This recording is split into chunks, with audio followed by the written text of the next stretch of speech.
You are looking at Julian's pronunciation guide, where we look at how to pronounce better some of the most mispronounced words in the world, like this other curious word. But how do you say what you're looking for today?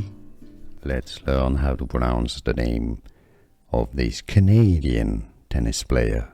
His surname is not of Canadian origin, but he is Canadian, so it's actually pretty straightforward. Once you know Denis, you probably knew that already or had guessed it. Denis Shapovalov.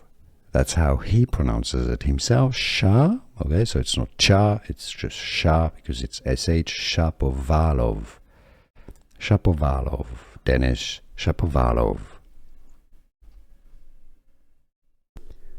Let's learn how to pronounce the name of this Canadian tennis player.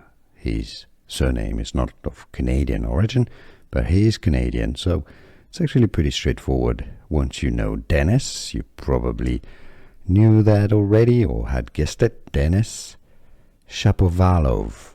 That's how he pronounces it himself. Sha. Okay, so it's not cha, it's just sha because it's sh. Shapovalov.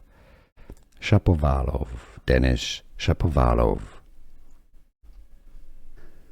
Here are more videos on how to pronounce more confusing words and names too many mispronounced. Like this video if you found it useful. I appreciate your support. I'll see you soon and thanks for watching.